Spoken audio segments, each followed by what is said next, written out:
ಧರಣಿ ಮಂಡಲ ಮಧ್ಯದಲ್ಲಿ ಮೆರೆವ ಕನ್ನಡ ದೇಶದಲ್ಲಿ ಒಳಗೋ ಕಹಳೆ ದನಿ ಕೇಳಿ ಬೆಚ್ಚೋ ಗಗನ.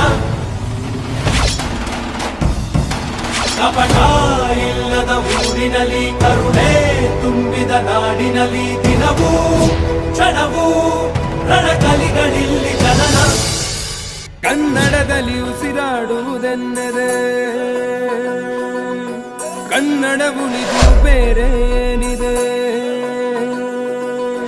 ತಿರುಗೋ ಭೂಮಿಗೆ ಗೊತ್ತು ಕನ್ನಡಕ್ಕಿರುವ ಗತ್ತು. ತಿರುಗೋ ಭೂಮಿಗೆ ಗೊತ್ತು ಕನ್ನಡಕ್ಕಿರುವ ಗತ್ತು. ಕ್ರಾಂತಿಗೆ ತಿಲಕವನಿಟ್ಟ ನಾಡು ನನ್ನದು.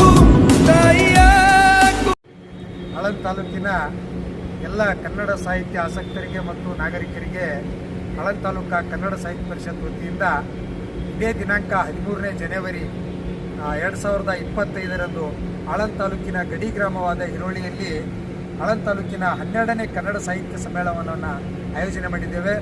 ತಾಲೂಕಿನ ಎಲ್ಲ ಸಾಹಿತ್ಯ ಆಸಕ್ತರು ಈ ಸಮ್ಮೇಳನಕ್ಕೆ ಬಂದು ವಿಶೇಷವಾದ ಮೆರುಗನ್ನು ತಂದುಕೊಟ್ಟು ಸಮ್ಮೇಳನವನ್ನು ಯಶಸ್ವಿಗೊಳಿಸಬೇಕು.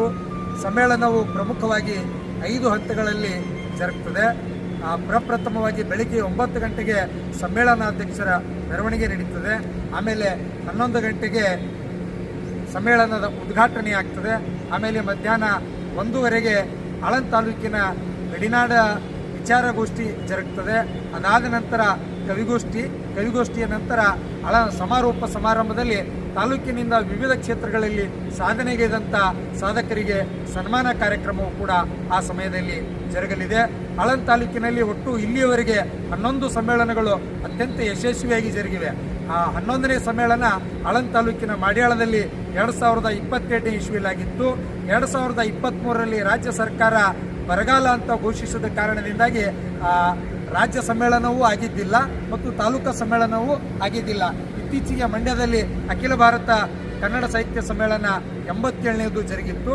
ಈಗ ನಮ್ಮ ಆಳಂದ ತಾಲೂಕಿನ 12ನೇ ಸಮ್ಮೇಳನವನ್ನು ನಾವು ಮಾಡ್ತಾ ಇದ್ದೇವೆ. ಈ ಸಮ್ಮೇಳನದ ಸರ್ವಾಧ್ಯಕ್ಷರಾಗಿ ಒಲುವಿನ ಕವಿ ಎಂದೇ ಪ್ರಖ್ಯಾತಿ ಪಡೆದಿರುವ ವೃತ್ತಿಯಲ್ಲಿ ಸಾಹಿತಿ, ಪತ್ರಕರ್ತ ಮತ್ತು ಕವಿ ಎನಿಸಿಕೊಂಡಿರುವ ಧರ್ಮಣ್ಣ ಧನ್ಯವರನ್ನು ನಾವು ಸಮ್ಮೇಳನದ ಅಧ್ಯಕ್ಷರನ್ನಾಗಿ ಮಾಡಿದ್ದೀವಿ. ಆದ್ದರಿಂದ ಈ ಸಮ್ಮೇಳನದ ಯಶಸ್ಸಿಗೆ ತಾವೆಲ್ಲರೂ ಕಂಕಣಬದ್ಧರಾಗಿ ಬರಬೇಕಂತ ಹೇಳಿ ನಾನು ತಮ್ಮೆಲ್ಲರಲ್ಲಿ ಕೂಡ ಕನ್ನಡ ಸಾಹಿತ್ಯ ಪರಿಷತ್ ವತಿಯಿಂದ ಮನವಿಯನ್ನು ಮಾಡಿಕೊಳ್ತಾ ಇದ್ದೀನಿ.